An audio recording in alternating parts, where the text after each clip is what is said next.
Welcome, everyone. My name is Michael. I'm from Connecting Founders, and I'm really excited to be joining you today to be discussing and sharing our experience in helping entrepreneurs in their journey of capital raising. We're very honored to be having been invited um, on this auspicious occasion because we really truly believe in entrepreneurship, and it's really the engine, the silent engine that moves economies and society forward. And when we support founders, we're nothing short but inspired by the journeys that these entrepreneurs, these founders have to take. And so we as Connecting Founders, we were founded on the belief of being able to support specifically female founders in this journey. And so what we'd like to do is share the lessons that we have in our collective experience as fund managers, as investment bankers, as investment managers ourselves, that we've been working in the region, Southeast Asia, and a lot of us have been working globally. And so we have experiences that we'd like to share, and we'd like to be able to also um, provide some, I suppose, nuggets of wisdom, if we can say that. So with that, today we're going to be talking about one question that I think comes up often when we meet with founders is the question on when is the right time to raise capital. And I think we have about 45 minutes for this session. And so we're going to go through a few slides.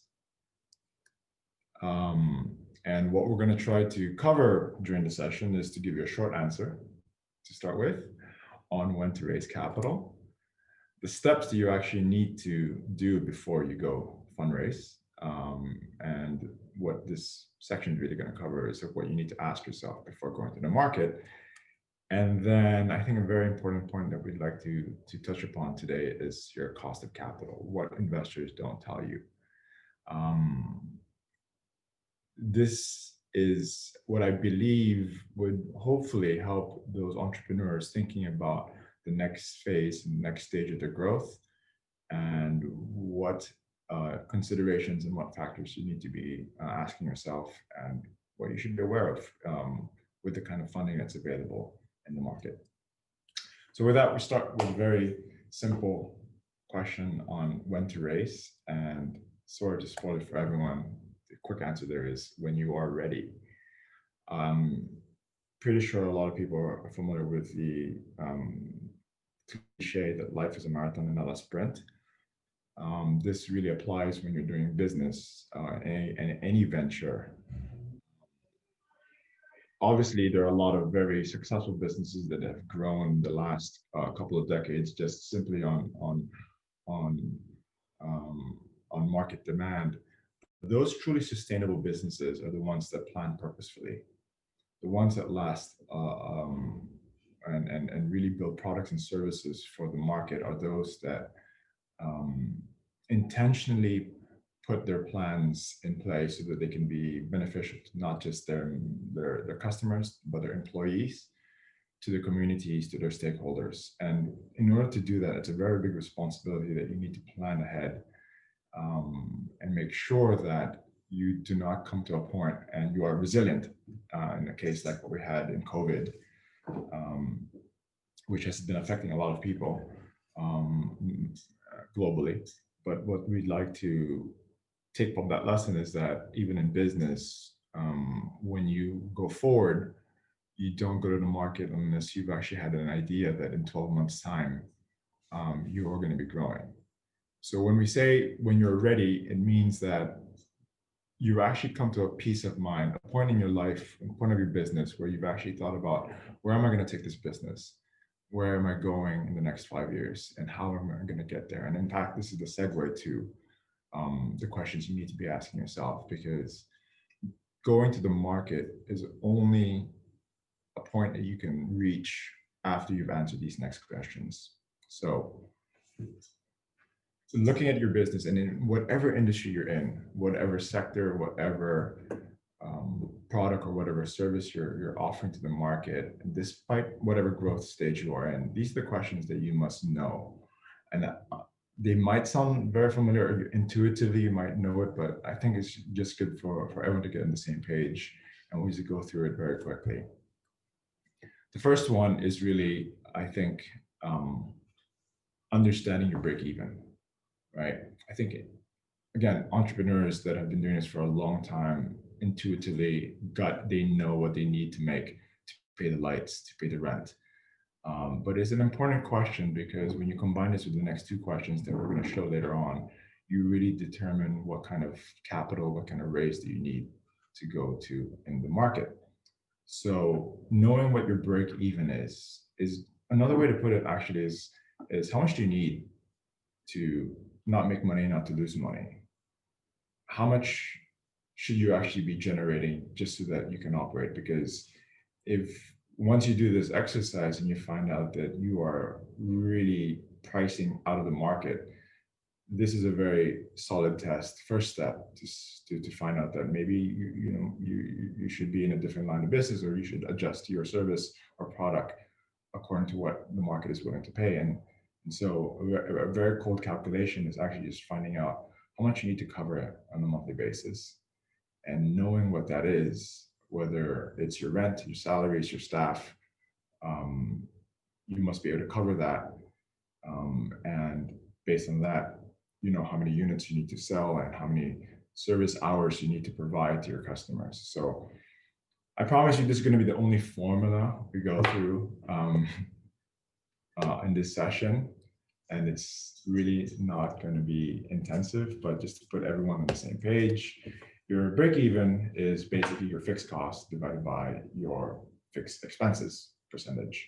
And your fixed expenses percentage is a function of what is not your variable cost.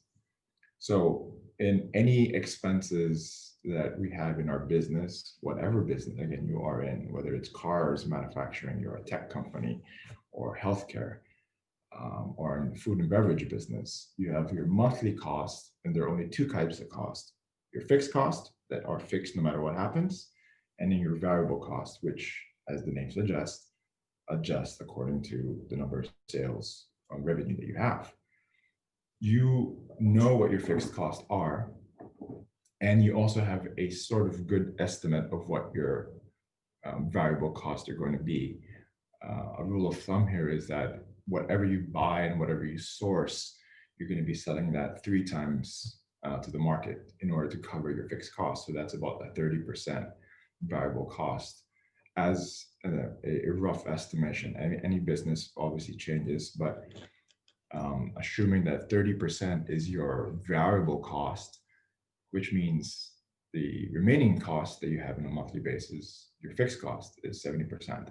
So just to show you the very, very simple example, if assuming that you have variable cost of 30%, that means that your fixed expenses as a percentage of your total cost is 70%. And let's make a very simple example that assuming your rent, salaries, staff, the lights, electricity, again, fixed cost is only 70. So 70 divided by 70% means you need to bring in 100. And I didn't purposely put this, whether it's baht, dollars, Australian, or krona, or rupees, because it's the same everywhere. And you can do this the same with hours for a service business. Basically, you need to know, once you have 70 cost and you need to bring in 100 of whatever that is, then you can start to divide that by the number of units that you're selling, whether cups of coffee, hours, or cars. So this very basic number, which again might sound very simplistic, but it's literally your first step in saying, am I breaking even? If I'm not breaking even, then what is it that I need to do? My cost too expensive? Do I need to be able to adjust my sourcing? Am I paying my rent? Is my rent too high? And knowing this is your first step in finding out, okay, looks like we've got a lot of challenges that we're facing, and what do we need to actually change? So this is just one part of 3 questions that we will go through in your journey, because obviously this raises more questions. If I'm not breaking even, what do I do? Is that the reason why I need to raise money? You need to combine it to the next question is, after you know what your break even is, okay, you know how much you need to bring in it to maintain your business. What's going to change in the next 5 years? We're not talking about um, having a crystal ball and knowing exactly what life is going to be in 5 years. As we all know, 2020 affected everyone, and no one had any plan um, that was resilient enough to anticipate a black swan event such as 2020 happening to everyone. But that doesn't mean that you don't have plans. The purpose of planning is to be prepared when plans do change. So the question of actually sitting down with yourself, your team, your co-founder, your board members, and saying, we're growing and this is how we see the future, how we see ourselves in that future, how we see ourselves serving our market, serving our customers, how it is going to be like in 5 years, and what are those challenges going to be like in the next 5 years. We don't know. There's so many of them, so many scenarios that you can lay out. But the purpose of this exercise is not to map out all the different scenarios that's going to happen, but it's to basically come up with actually 3 scenarios.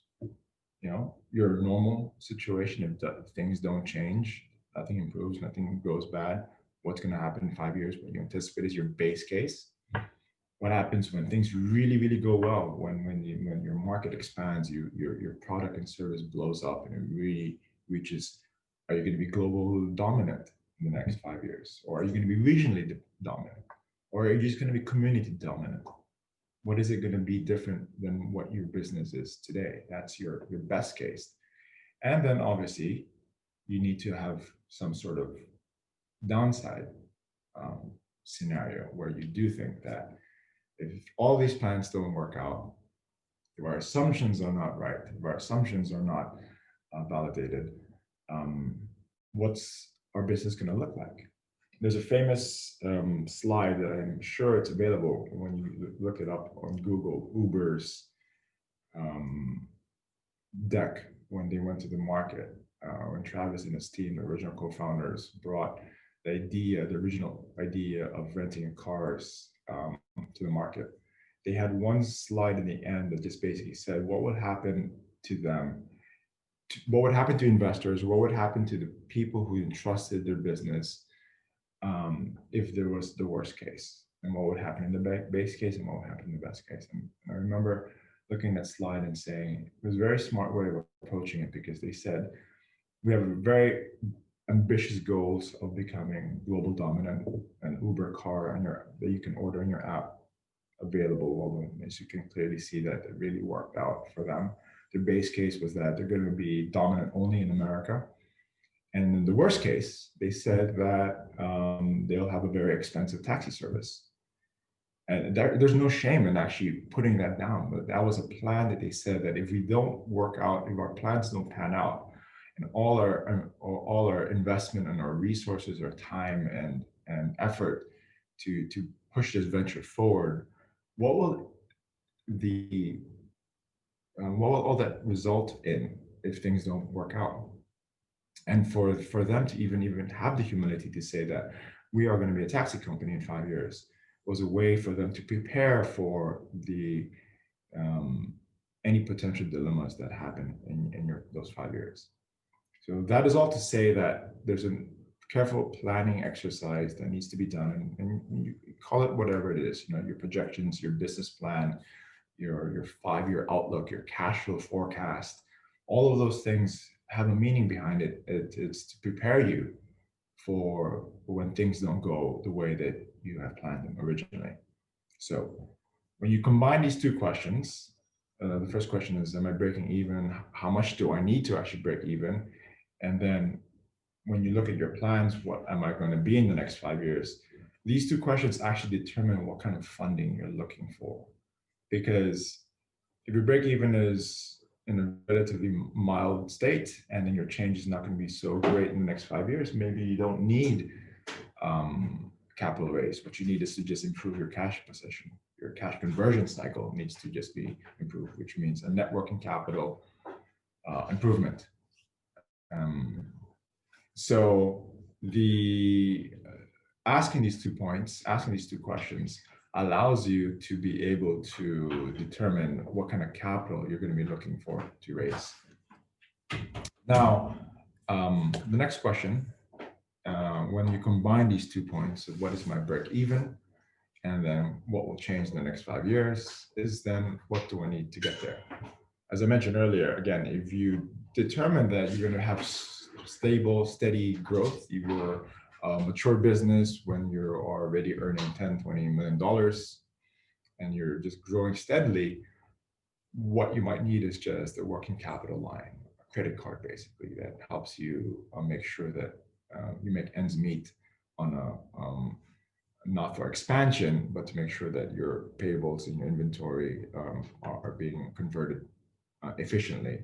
But for those ventures, entrepreneurs starting out, the idea of actually growing a business in a way that would reach those ambitions that you have requires you to consider a capital raise, which brings us to the next point on how much that's going to cost you. So just to summarize, steps to fundraising, which means coming back again to the point of how do you know when you're going to raise money is when you're prepared. You have to ask yourself these 3 questions. I'm breaking even. And in the first situation, I'm breaking even. Nothing's going to change that much in the next 5 years. And all I need actually is just to improve my marketing, or my rent needs to be lowered. Then you don't need to raise capital. You just need operational improvements. You just need to tweak your current setup and make sure that you're optimized to capture the current environment.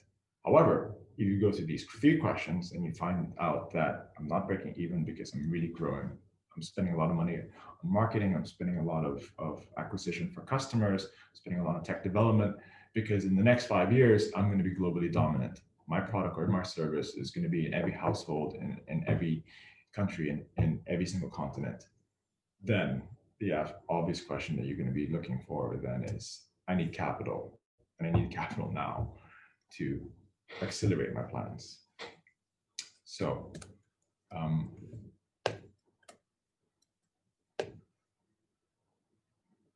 the last section that I just wanted to cover, and we're going to get into some detail, a little bit more technical, but it's something which I would like to share, again, with our experience with working with founders and raising capital. When you do decide that you do need to raise a substantial amount or a good chunk of capital, before you even start to ask whether it's debt or equity or any types of funding, you need to understand that there is the cost of capital. Again, entrepreneurs, well-founded entrepreneurs or business folk who've been doing this for a long time know this very intuitively. But just to make sure that we're all on the same page, just want to share just a view of like what investors perhaps don't say in the fine print when we're raising capital, is that really everything worth doing is, as you all know, is hard. So is capital. Nothing's free, and any capital that you raise has a price on it. And the first step for you before going to the market, once you've answered your 3 questions, yes, I do need to raise money, is to determine your cost of capital. First and foremost, your cost. Now, before I get into this slide, I wanted to actually just talk about the different kinds of capital that's available in the market. And most of you might be familiar with this already. You've got, obviously, the first one is equity, which is the most common type of funding that venture would be looking for. And the bottom is loans, when you are stable enough that you can get bank loans or any facilities from the market. There is also something in between, which is something called a hybrid, which sits right in between an equity and a loan, is a mezzanine loan. What is important about this is not the features, it's actually the cost of them. because when we are looking at giving away equity in our venture, you have to understand that, as I mentioned, the cost of that grows over time. So equity, when you might hear the common saying of like 3 times, 5 times growth, that actually translates to what you're paying much, much higher than your bank loans of 5 to 7 to 10, anywhere from 26% all the way to 83%. That's literally what the cost of equity is when you give away equity. When you raise money in the market privately and you give away equity, you might be thinking to yourself, well, I don't want to pay back the loan. I don't have any revenue, so I won't be able to pay back the loan. So of course I have to give equity. Obviously, that's the one choice. But you must be cognizant, must be aware of the fact what this really truly costs to you. You have to give equity in the beginning. When you do give that equity in the beginning, you have to be very conscious, careful, purposeful about it. We'll come back to the slide. I actually want to go through this very quickly. So we've established now that we're raising capital and we're talking about the ones that are big venture, big bets. So you need to be giving away equity. So as we mentioned earlier, yes, high risk ventures require big, bold bets. And as we know, even though you made your plans, they don't always pan out. Milestones are not met. And then as we've established in 2020, COVID happens. So I'm going to skip a few slides. I wanted to mention that, again, because of the cost, preserving your equity, because equity is the most expensive form of financing in the world. Again, it's something which you may know, but it's something which you need to, once you see it,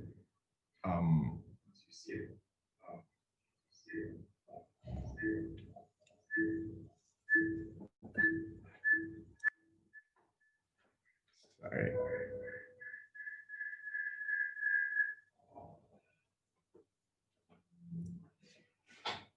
Sorry. So what we'd like to share and make this point is that when you do go to the market, when you consider the alternatives and the options that you have, one of the important things to note is that equity is the most expensive form of financing. So with that, how do you prevent yourself from not giving away too much equity? In the sense, some companies, this may not be applicable unless you have a certain amount of growth and you're a certain level of stability, you have revenues already happening. But would like to let people know and be aware of that debt is not a dirty word. Tailored properly, structured properly, for the right kind of business, for the right time and the right moment in your growth, debt is an appropriate instrument once it's structured properly. So this is to the point of when I said what investors don't really reveal is something which is actually top of their mind whenever they are evaluating a business opportunity when you come to the market. What do investors really want? Obviously, they want to make money, they want to grow, but the most important thing for investors is that they are in the business of capital preservation. So capital preservation for them means that they are top of mind, making sure that they not just make money, but that money is the cushion and protection that they need so that they don't lose their pool of capital when they invest in different ventures. I'm going to share with you some numbers in the market. So you might have heard the common wisdom of 8 out of 10 investments, not businesses, 8 out of 10 investments fail. This is something which has been well studied. Most famous of them being the Kauffman Foundation, which they did in 2012. Kauffman Foundation is one of the largest investors in private equity and venture capitals in the world. And so they have the largest data set and historical track record of actually looking into the markets, what they've invested in. And they've been very generous to share these results to the market to inform that only 20 of the 100 VC venture capital bets that they have made have actually beat the public markets. It's not a very, very strong correlation or high ratio. Another way to say this is that 4/5 of all VC investments have failed to preserve their investments that they receive. All of this is to say that venture capital is a very risky business, is a very, knowing that there's a very high chance of failure for investors, top of their mind is to make sure they preserve that capital. And that's the reason why it demands such a high cost of capital. And that's the reason why they have a desire to get a 5 to 10 times return for venture capital bets, because they're trying to compensate for the losses that they will be making in their other investments. I'm going to skip a few things here. Let's not go through this exercise.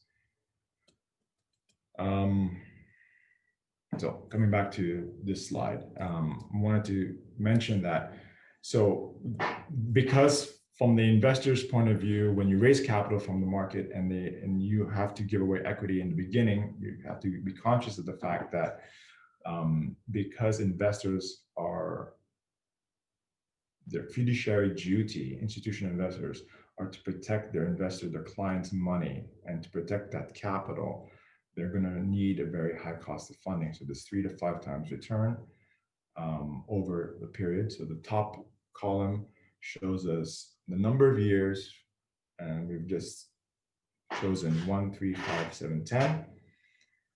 The type of returns that they're looking for, whether it's 1x to 2x to 3x to 5x to 6x, this is the corresponding rate of return. Rate of return is basically the cost that you're paying to access this type of funding. So if an investor comes and says they're in the equity and they're looking for 10 times growth over 10 years, so you look at this right column, 10 years, 10 times, they're basically asking for a cost of capital of 26%. Likewise, if they want a 5 times return over 7 years, that's also 26%. But if they want, let's say, a 3 times return only in 7 years, then that's an 18% return. Likewise, comes down lower and lower, so it's only 2x over 10 years, 7%.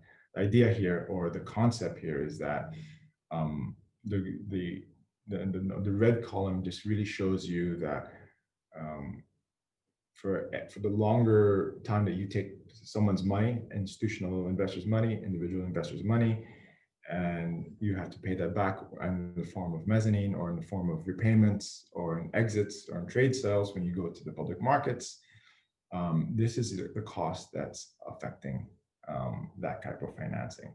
What does this mean for your business?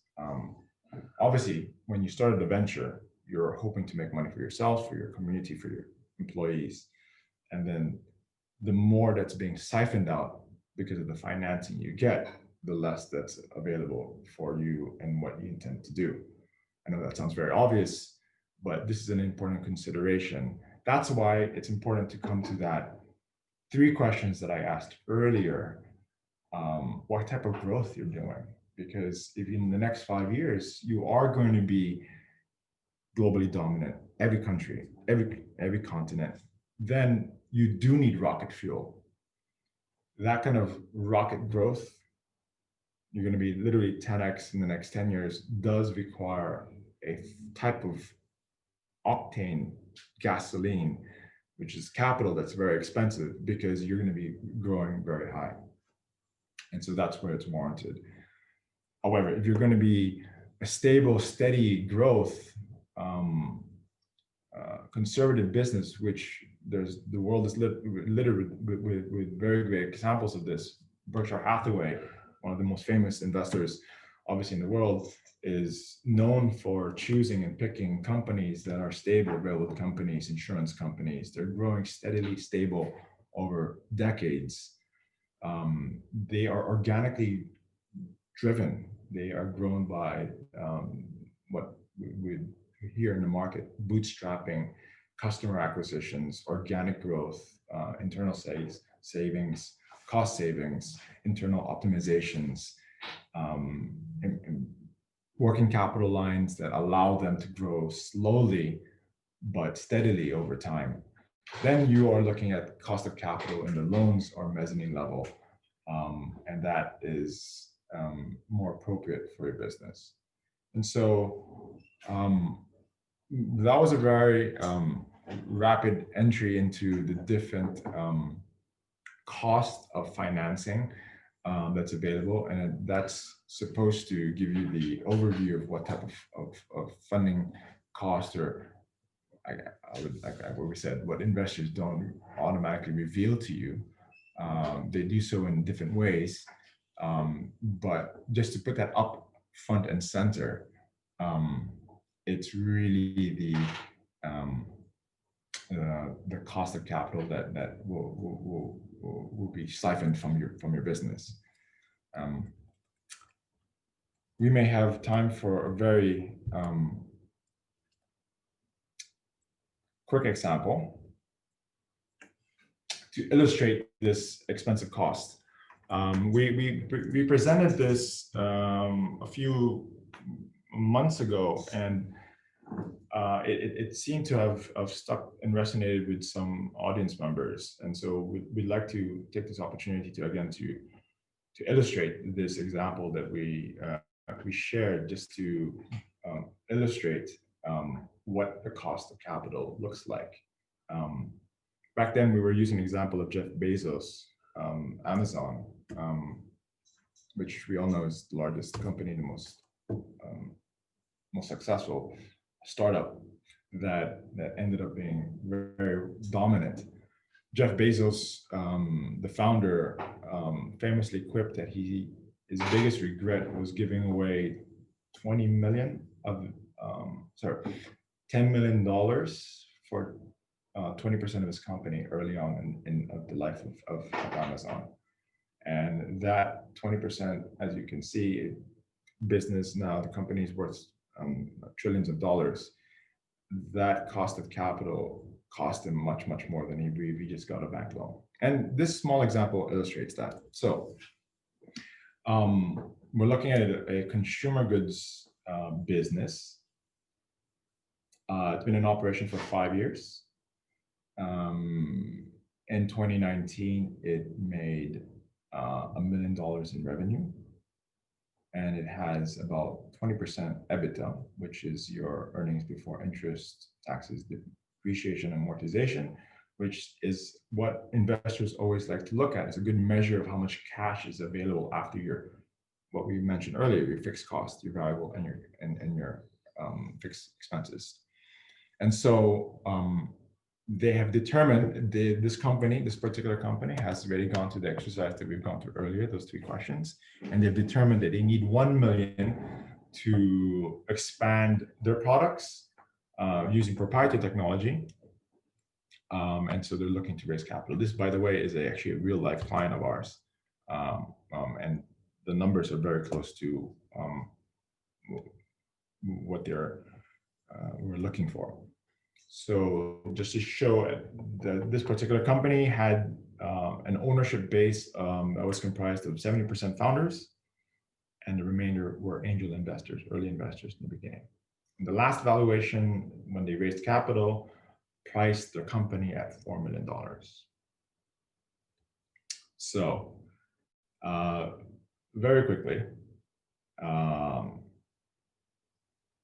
at 2019, on the left side, going to 2020, your revenue is the same. It's flat because of COVID. Assuming you do your valuation with the help of advisors or with the help of your investors, you have a valuation of 4 times. In the last round was 4 million, and then you raise money now at 5 million valuation. You're giving away $1 million. That's 20% of your company. You recall the founders already were diluted down to 70%. So the founders had 70% of this company. They raised $1 million for 20%. And that 20% is 1 million of 5 million. So now the founders have gone down from 70%, giving away 20%. They're now at 50%. They only own half of the company. Okay. Now, what happens in 5 years? And yes, these are assumptions, but assuming things do go well. So this company that had 1 million in revenues in 2020, 5 years later, they 20x'd, right? They've got 20 million in revenues. Things are really, really going well for this company. And because they're doing very well, the market has awarded a very high multiple because, again, they're using technology. So 8x in the top higher end of the revenue multiple. So the value now is 160 million, 8 times 20 million. So the stake of 20% that they gave away 5 years ago is now 32 million. That's the valuation of 160 million times 20%. So that's 32 million. Now, what is that cost for that 20% stake that they sold 5 years ago? The $1 million that they gave away, this company that gave away, has now grown to 32 million. That is, I'm sorry, literally an 83% growth. Looking at going forward from year 5 to year 7, same thing, from 20 million, they go to 35 million. The valuation goes up to 10x, which is now, again, the market's preparing them for an IPO already, or even this is the point where they're actually going to be bought out by a big conglomerate. The valuation now is 350 million at 10x. The value of the stake of 7 years ago was 1 million. In 5 years, it became 32 million. And in 7 years, it became 70 million. So 1 million to 70 million over 7 years is a cost of 83% per annum. Again, this is something which is not placed on your term sheet or in an offer, that when you give away 20% of your company, we're asking you to pay 83% in interest every year. Of course not. This is absolutely a bet that may or may not happen.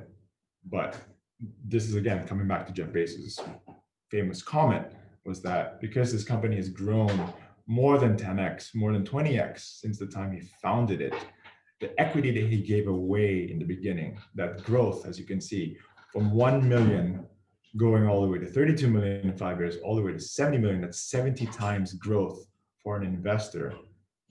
If you compound that on an annual basis, that's the equivalent of 83%.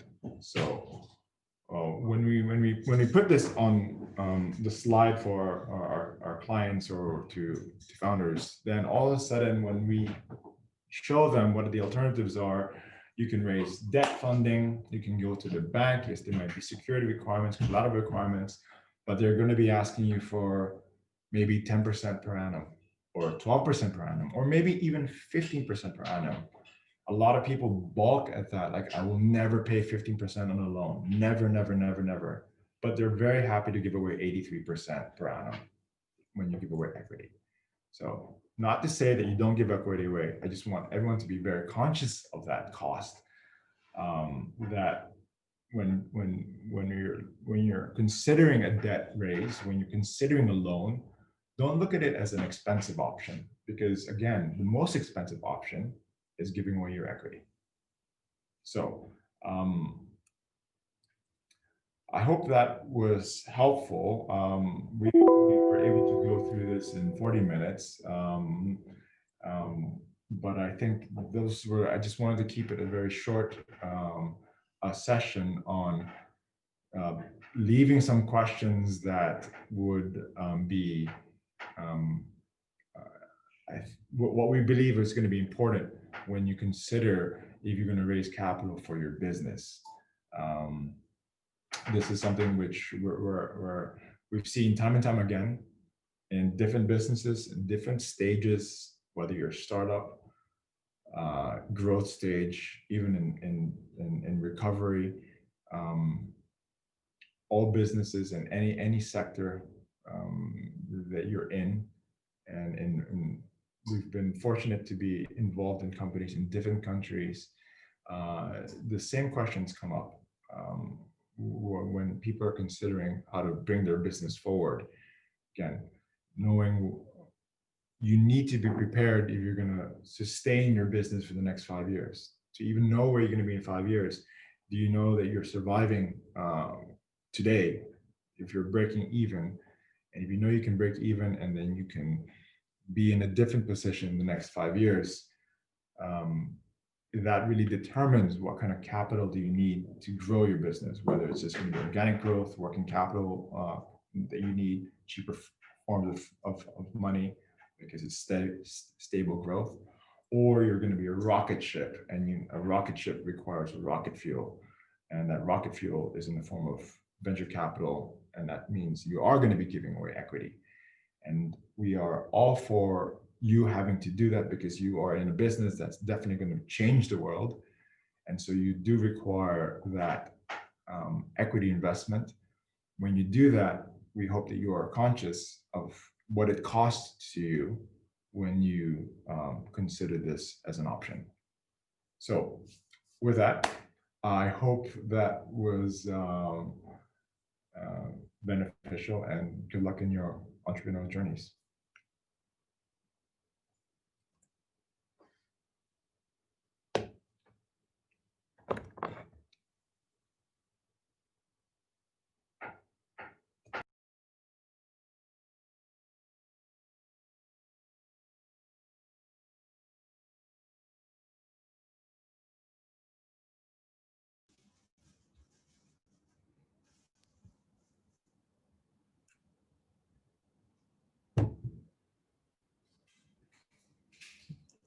Thanks, Michael, for a very informative session.